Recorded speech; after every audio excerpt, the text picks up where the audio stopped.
Buenas tardes. A continuación, mis compañeros Michael Jesús Hidalgo, Laura Pachón, Camila Rodríguez, Valentina Zuluaga y quien les habla, Dubán Herrera, sustentaremos lo atinente a la estructura del Estado, específicamente en el sistema integral de verdad, justicia, reparación y no repetición. El sistema integral de verdad, justicia, reparación y no repetición fue instaurado en la Carta Política por medio del Acto Legislativo 01 del 2017, en el cual se define que es el conjunto de mecanismos que garantizan los derechos de las víctimas del conflicto armado, así como también garantizar la verdad, la justicia, la reparación y la no repetición. También se adscriben en el sistema la Comisión para el Esclarecimiento de la Verdad, la Convivencia y la No Repetición, la Jurisdicción Especial para la Paz, la Unidad de Búsqueda de Personas dadas por desaparecidas en el contexto y en razón del conflicto armado, así como también brindan incentivos a quienes comparecen por haber cometido crímenes de guerra o de lesa humanidad dentro del conflicto armado. El objetivo primordial de esta corporación es satisfacer y garantizar los derechos de las víctimas dentro del conflicto armado, así como también asegurar el esclarecimiento de la verdad y la rendición de cuentas. Es por ello que se busca el reconocimiento de las responsabilidades de quienes participaron dentro del conflicto armado.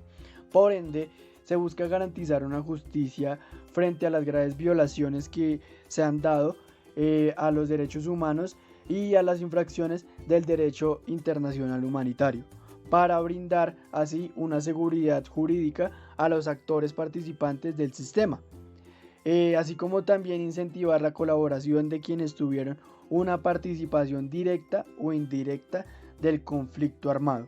Los partícipes de los beneficios de esta corporación son todas las víctimas del conflicto armado. Entre ellos entendemos las víctimas de las guerrillas, las víctimas de los grupos paramilitares, las víctimas de los agentes del Estado y las víctimas de otros grupos armados ilegales, así como también miembros de grupos guerrilleros, siempre y cuando hayan suscrito acuerdo de paz con el gobierno nacional y hayan dejado las armas. Los agentes del Estado, incluidos los miembros de la fuerza pública, también puesto que se pueden cometer delitos de lesa humanidad y delitos de guerra en razón del conflicto armado. Los terceros civiles, como se dijo anteriormente, puede ser una participación directa o indirecta, de forma no coaccionada, puesto que pueden ayudar a la financiación o colaboración de estos grupos insurgentes para el desarrollo del conflicto armado. El propósito trascendental de esta corporación es fortalecer la participación de las víctimas, así como reforzar la presencia tanto territorial como extraterritorial de la misma, para que haya una coordinación de las agendas e iniciativas pedagógicas para las rutas de atención y de las metodologías del relacionamiento con organizaciones de víctimas, tales como organizaciones de la sociedad civil, organizaciones de derechos humanos, comunidades, pueblos étnicos y entidades locales. Asimismo, pues también se incluye la coordinación para fortalecer la prevención, la protección y la seguridad de las víctimas, de los responsables y de los demás intervinientes. Por último, pero no menos importante, otro propósito que tiene la corporación es fortalecer la legitimidad y confianza ciudadana. Eso quiere decir que a partir del funcionamiento eficaz del régimen de condicionalidad para las comparecientes y de activar iniciativas conjuntas para el relacionamiento entre entidades del orden nacional, como el Congreso, así como también la comunidad internacional. Como primera entidad vamos a encontrar la Comisión del Esclarecimiento de la Verdad, la cual tiene el fin de asegurar la dignificación de las víctimas para así contribuir al pleno desarrollo de su derecho a la verdad y brindar garantías para que esto mismo no se repita. Esta comisión se encuentra regulada por el Decreto 588 del 2017, en donde en su artículo 11 manifiesta algunas de las funciones que debe realizar esta comisión. Debe convocar a las personas para que contribuyan al esclarecimiento de la verdad. Deben informar a la JEP sobre la participación en las comisiones de esclarecimiento de la verdad de las personas sujetas a esa jurisdicción. debe diseñar estrategias de relacionamiento activo con las víctimas y sus organizaciones, así como también debe analizar no solo el contexto histórico, sino también los factores que facilitaron a que el conflicto armado persistiera, entre otras funciones.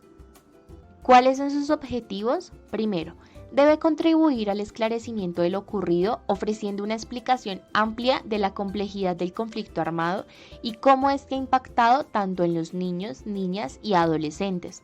Como segundo objetivo, debe reconocer a las víctimas como ciudadanos que se le vulneraron los derechos, permitiendo así el reconocimiento de la responsabilidad de quienes intervinieron, ya sea de manera individual o colectiva, con el fin de que esto no se vuelva a repetir.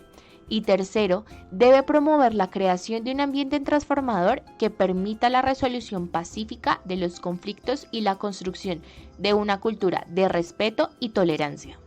Esta comisión está conformada por 11 personas que actúan como un cuerpo colegiado. Su tarea es de tiempo completo y exclusivo.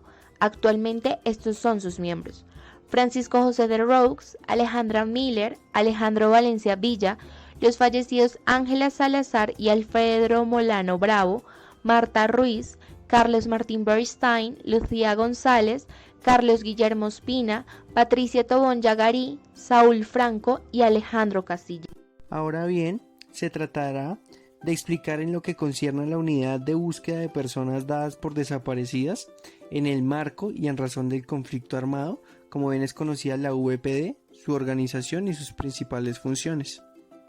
Después de ello, se abordará lo que corresponde a la definición.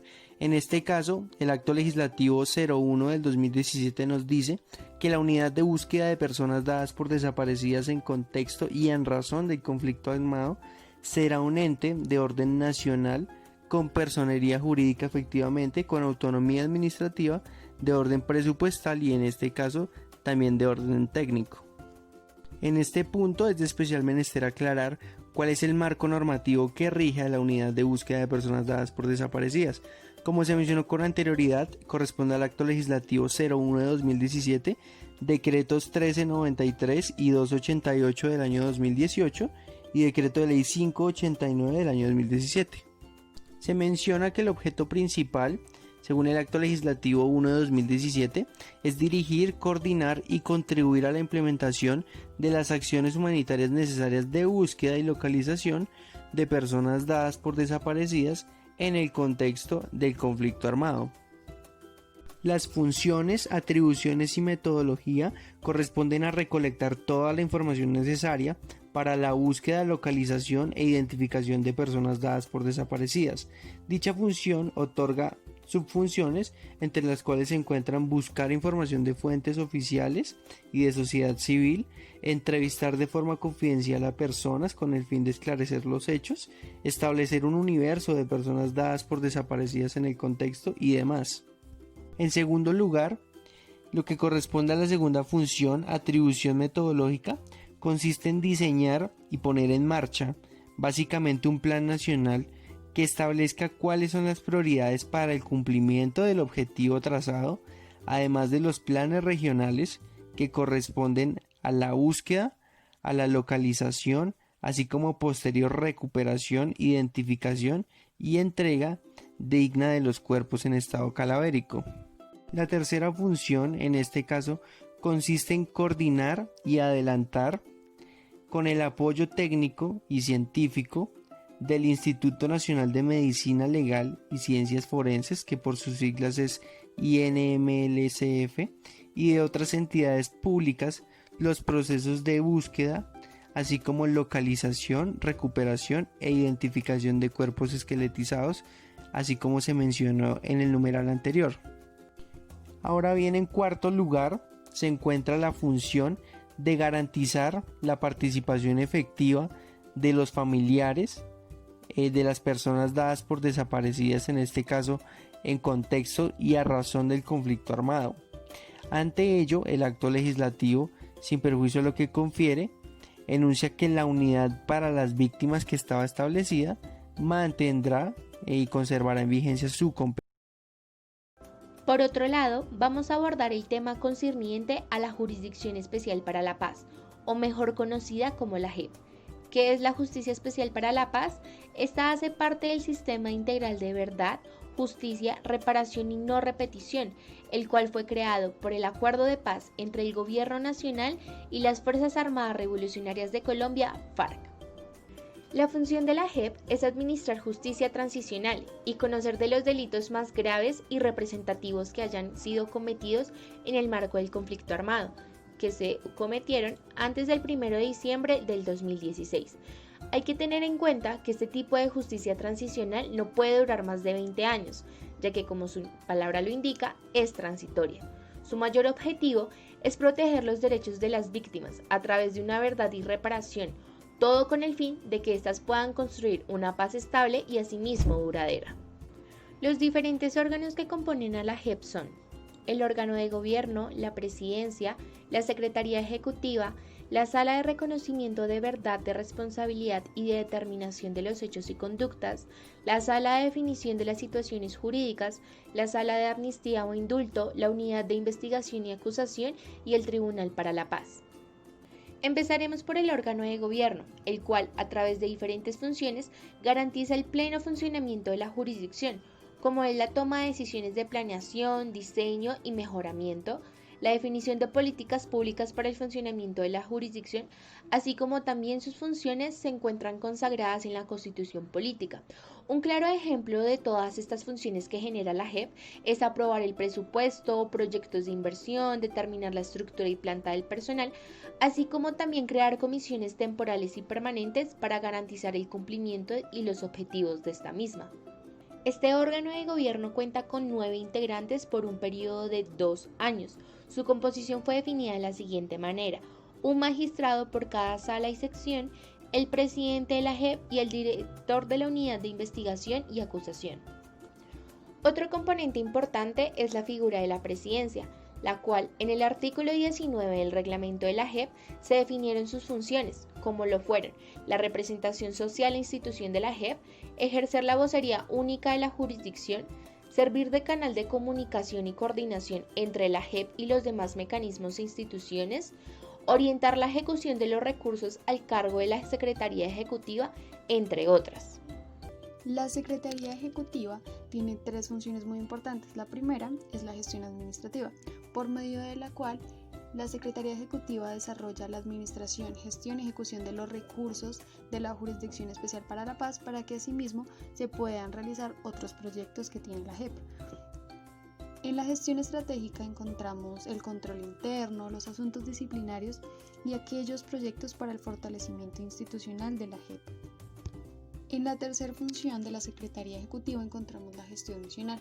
Aquí se administra el sistema autónomo de asesoría y defensa para que las víctimas tengan asesoría y representación y los comparecientes asesoría y defensa judicial. También se coordinan acciones interinstitucionales para garantizar a las víctimas y los procesados el acceso a la justicia, la participación, la defensa y la representación judicial, cumpliendo con la justicia restaurativa. La sala de reconocimiento de verdad y responsabilidad es aquella que recibe la información sobre el reconocimiento de responsabilidad e identifica los casos más graves y representativos. La primera función es recibir informes de todas las investigaciones y sentencias de la justicia ordinaria por conductas relacionadas con el conflicto armado. En la segunda función es decidir si los hechos y conductas atribuidas a las distintas personas son competencia de la JEP y por lo tanto si fueron cometidas en el contexto del conflicto armado.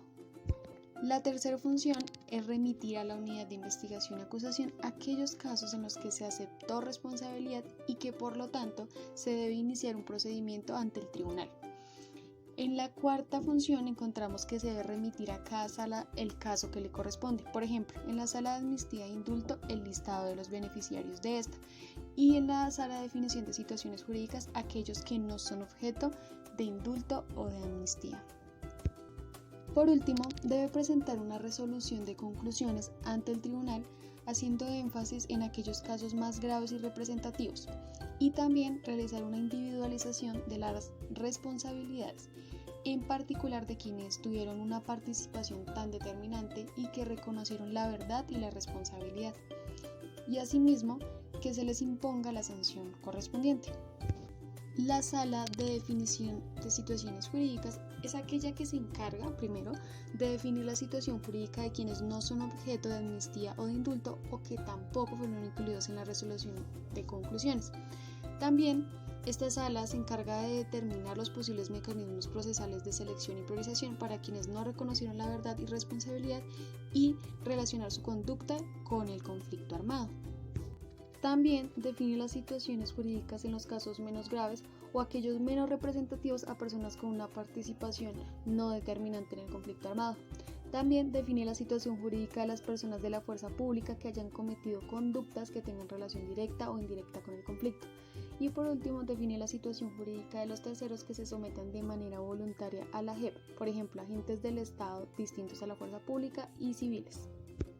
La sala de amnistía está expresa en la Ley 1957 del 2019, en donde es competente para decidir, extinguir, revisar o anular las sanciones, investigaciones y sentencias proferidas antes del 1 de diciembre del 2016.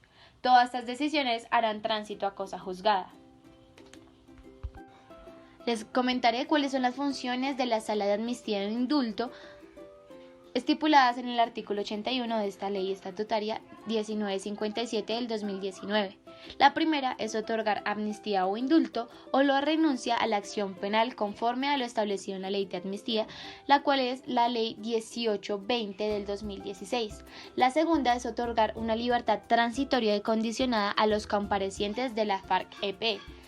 La tercera es remitir a la sala de reconocimiento o a la sala de definición las situaciones jurídicas, los casos para los que no procede la amnistía o indulto o renuncia a la acción penal. Esto para que esta amnistía sea lo más amplia posible a los rebeldes que hayan suscrito un acuerdo final de paz. La Unidad de Investigación y Acusación, UIA, es el órgano de la JEP encargado de las investigaciones y del ejercicio de la acción penal cuando los presuntos autores, individuales o colectivos, de las grandes violaciones a los derechos humanos o infracciones al derecho internacional humanitario no reconocen verdad plena o responsabilidad. La unidad es el órgano rector de la JEP en materia de policía judicial y colabora permanentemente en la documentación y juzgamiento de crímenes atroces que llevan a cabo las diferentes salas y secciones del Tribunal para la Paz. La Unidad de Investigación y Acusación tiene las siguientes funciones. Primero, va a investigar y, de existir de mérito, acusar ante el Tribunal de Paz. Segundo, va a decidir sobre las medidas de protección a víctimas y testigos y la adaptación de medidas de aseguramiento y cautelares en el caso de ser necesario.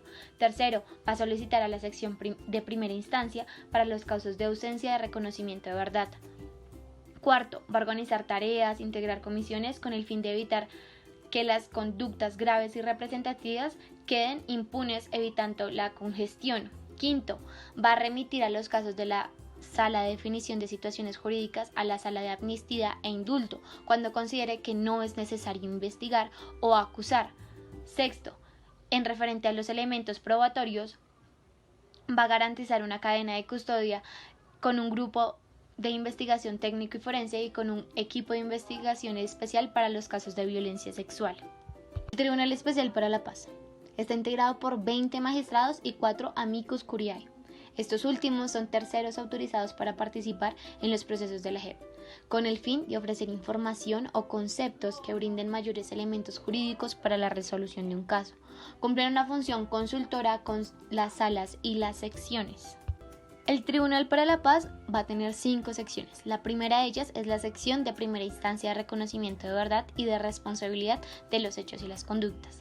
Esta realizará juicios dialógicos que proferirán sentencias e impondrán sanciones propias a los acusados que reconozcan la responsabilidad y aporten a la verdad. La segunda será la sección de primera instancia de ausencia de reconocimiento de verdad y de responsabilidad de los hechos de las conductas. Estas realizarán juicios adversariales cuando no haya reconocimiento de responsabilidad.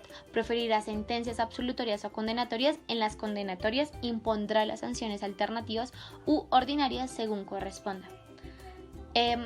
Otra sección es la sección de revisión de sentencias. Da trámite a las acciones de tutela, revisa las resoluciones o sentencias de la justicia ordinaria de manera excepcional y estudia las solicitudes de garantía de no extradición contempladas en el Acuerdo Final de Paz. Como cuarta tenemos la sección de apelación, órgano de cierre del Tribunal de Paz. Resuelve los recursos de apelación contra las decisiones adoptadas por las secciones y las salas de justicia de la JEP, a los que puede revocar, confirmar o modificar las decisiones adoptadas en primera instancia. La última es la sección de estabilidad y eficacia de las resoluciones y sentencias. Se encargará de garantizar el cumplimiento de las decisiones de la JEP cuando la misma